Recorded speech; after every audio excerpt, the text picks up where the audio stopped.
Hi guys, welcome back to my channel. Today I'm going to be running through all the books I read in August and September. I feel like Jeffree Star with an energy drink and a straw. Okay, so the first book I read in August was a bit interesting for me. It was Eclipse by Stephanie Meyer. I read this purely because I've kind of been thinking about all the books I used to read, and I read I Am Number 4 recently and I realised how trash it was. So I'm kind of like going through this phase of like re-evaluating all of my favourites. And I was a big twihard, so I needed to pick up a Twilight book, and Eclipse is the one that they had at the library. So I picked it up and I'm gonna be real, it was a 3-star. Like that's a okay rating for me. The more I read it, the more I was like, wow, this is trash. Which, I mean, it's Eclipse, so you know that it's trash, but it's kind of like when you realise it, it's just kind of disappointing. I think what was interesting though about this book was the fact that it gets a lot of flack. The things that Twilight gets a lot of hate for, it doesn't really deserve. There's just like, there's a lot of like ideas based off the derivatives of Twilight. It changes the story, I think, in a lot of people's minds, and the movies also change people's opinions of it. And it was just interesting seeing, yeah, it's trash, but it's trash for different reasons to what publicly it's known for being trash for. I found that really interesting, how people talking about it without actually having read it and giving opinions on it has actually shaped what the majority of people think about it, and even like what past fans like myself think about it. It's kind of weird because I was going into it expecting to be reminded of all these like really problematic things, but the things that were problematic were different to what I was expecting, and it was just kind of interesting. I don't know. I think it would be an interesting reread, I think, for a lot of people to actually sit back and be like, hang on, what's actually bad about this? And think, is it what I originally thought it was bad for? The next book I read in August was Anne of Green Gables by Lucy Maud Montgomery. This book was just wholesome. I found it a bit slow, if I'm honest, but I think that's because it's written in a way that you can read it one chapter a night to your kid, and so it wasn't really a sit down and just blast through the whole thing type of book. It follows Anne over a really long period of time as well, which I didn't actually realise. I think it's like 4 or 5 years that this book covers. It follows her all the way from when she moves in as a kid with Matthew and Marilla. I think she's 13 when she moves in, I'm not sure if that's correct. But then it follows her right through until she gets qualified to become a teacher and becomes the teacher at the same school that she grew up in. And the only way Ellen Montgomery really tracked for you, the reader, how much time had passed was through mentioning the seasons, which was kind of weird because you'd be in one chapter and it would be winter, and then the next chapter it would be summer, and then the next chapter it would be winter again, and you'd be like, it's been a year? What? Okay. I really liked how Anne grew as a character as well. It was really like said to you, but it was shown as well, so it did get on my nerves that she kept going, I've changed, I make mistakes, but I learn from them, and it got a bit annoying that kept getting repeated to you, like, I've made mistakes, but I always learn, I always learn, I always learn. Like, you almost got told that every 3rd or 4th chapter. But actually Anne does grow and she doesn't make the same mistakes again, so you kind of forgive them for like telling instead of showing, because they're showing at the same time, and it's a children's book, so you kind of have to spell things out a bit more. I gave this book 4 stars though, because it just gave me warm fuzzy feelings. The next book I finished was Wuthering Heights by Emily Bronte. Okay, I have a lot of opinions on this book. I don't know where to start. I didn't enjoy it, but at the same time that's not to say it isn't good. I don't think you can enjoy this novel. I think you can enjoy analysing it, I think you can enjoy picking it apart. All the characters are dislikable. Literally nothing good happens. You think something is good is gonna happen, and then it's just like, oh, never mind. Reading this made me want to neck myself. I just hated humanity for like a solid 3 days while I was going through this. I was like, why?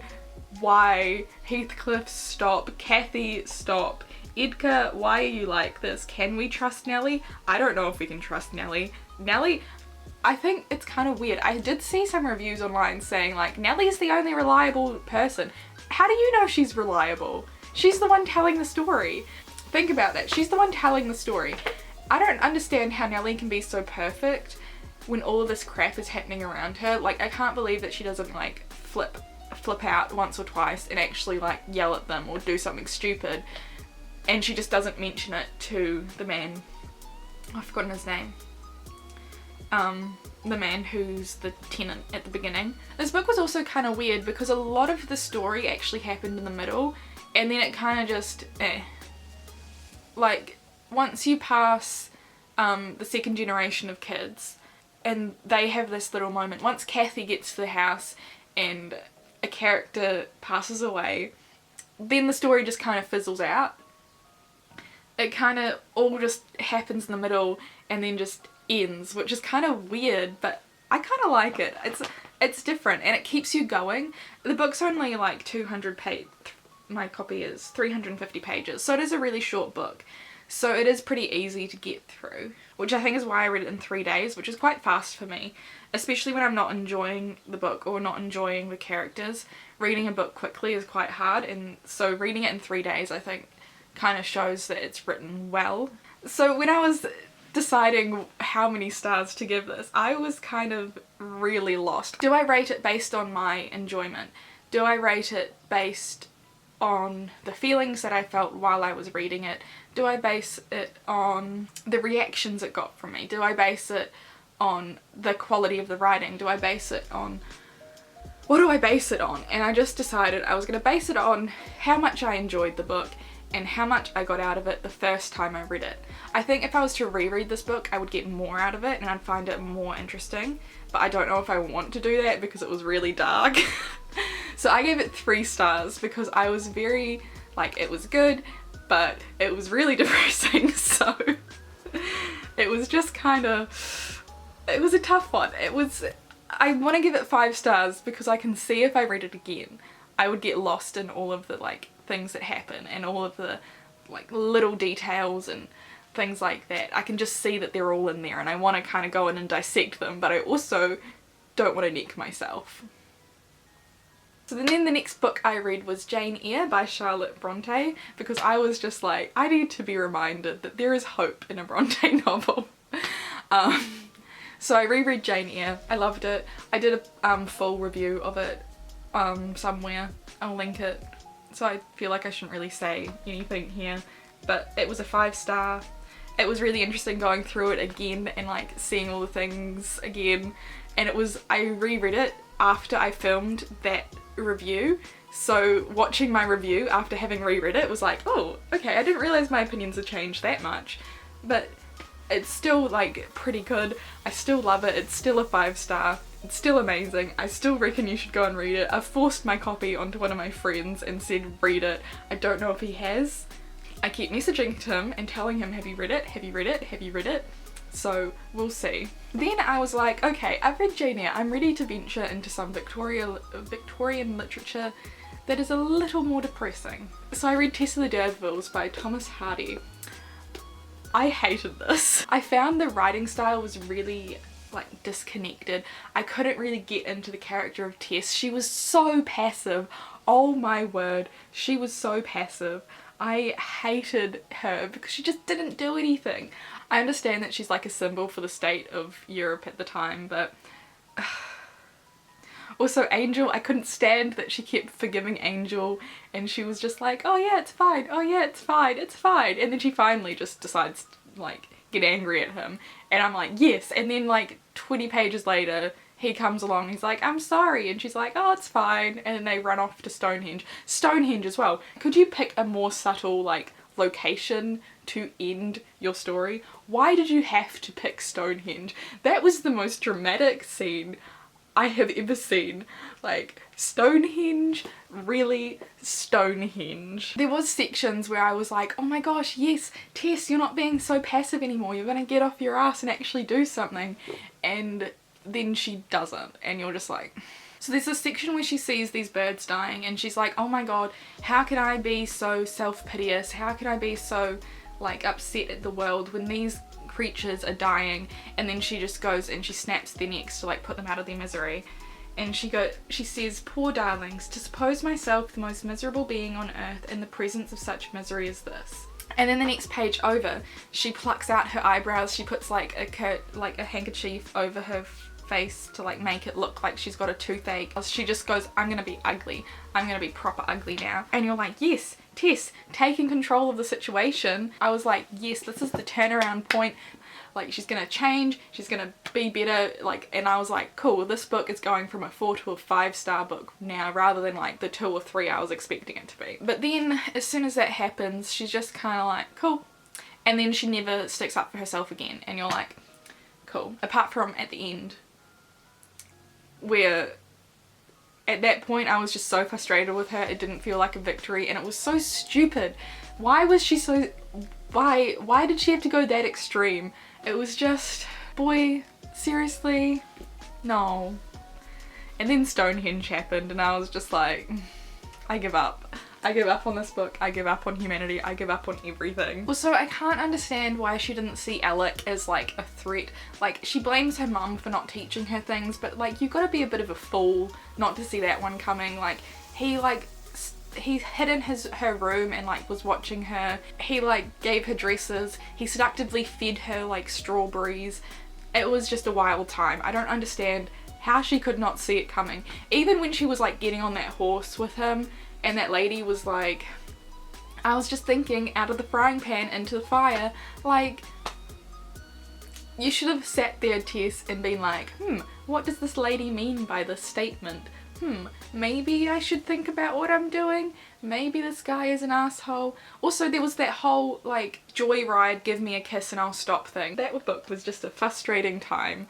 So I gave Tess of the Durbervilles 2 stars in the end. It was just disappointing. It was a good, like, it was very allegorical, and it was definitely like a good criticism of like sexual hypocrisy in the Victorian era and all of that stuff. And like, that sexual hypocrisy still goes on, so I think it is still relevant, but I don't think it is as relevant as it was back then. And so I think a lot of the meaning is lost, and for a modern audience, I don't know, it's just kind of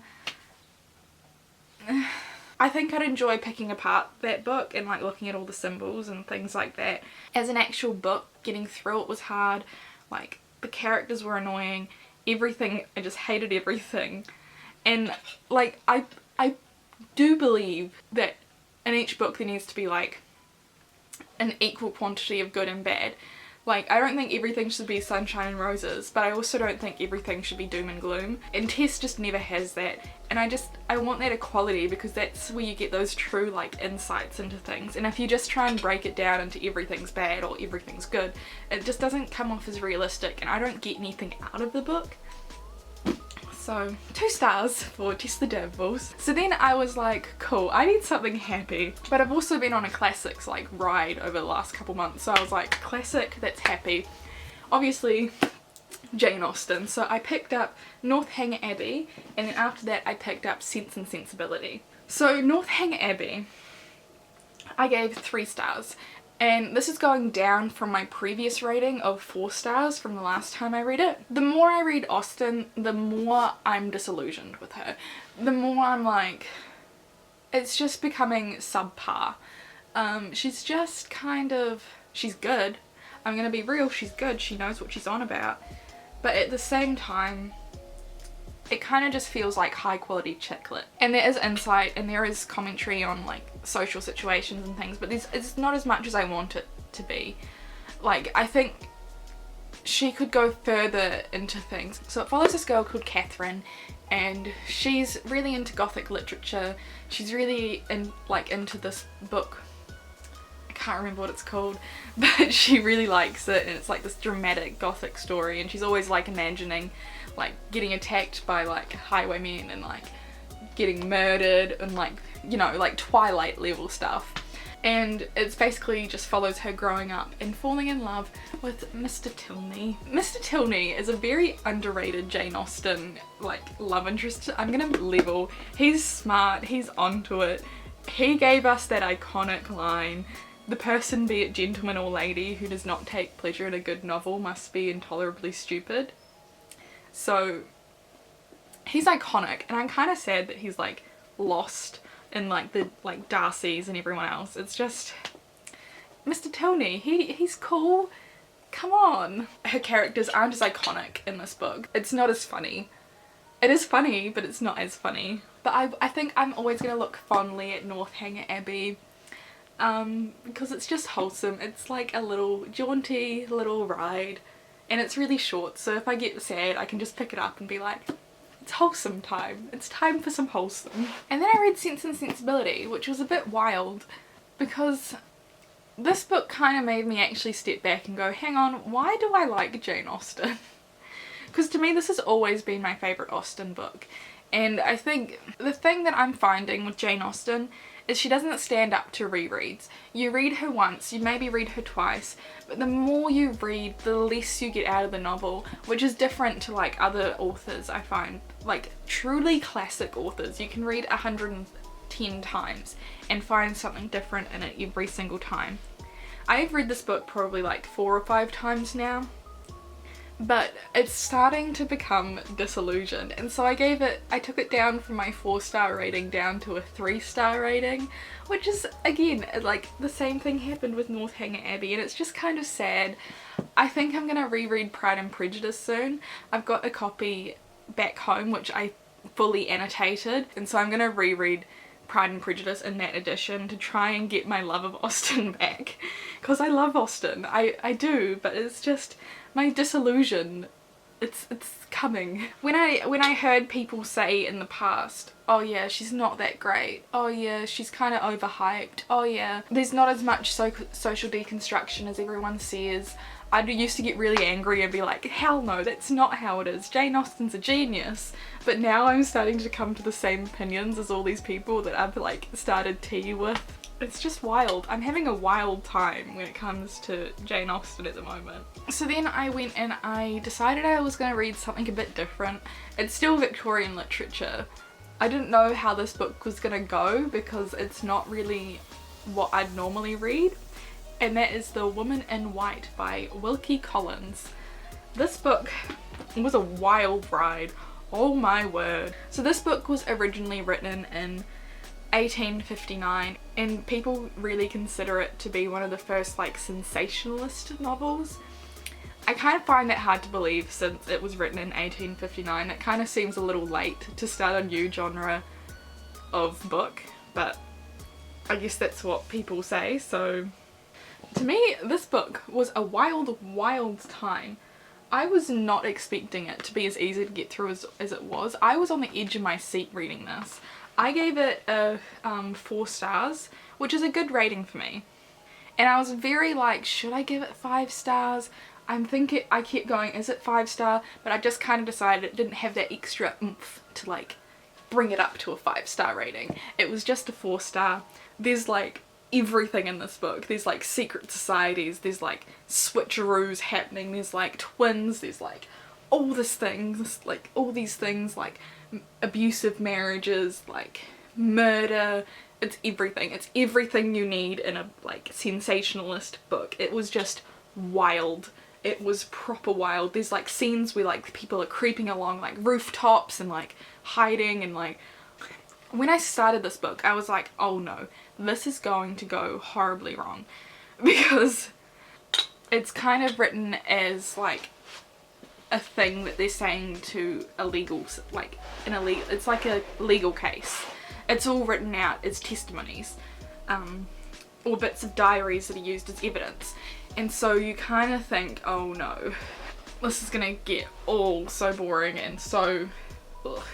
The only bit that was actually boring though was the bit with the lawyer, but even then when the lawyer had his section and wrote about like all the like legal stuff and how the money got transferred, even then it was kind of interesting as like a 21st century person to read about someone, like read about how women had like control over their money. To me that was kind of interesting, but it did kind of get boring after about like 10 pages. I didn't like Walter Hartwright's perspective. I found him a bit too romantic for me. I loved Marion though.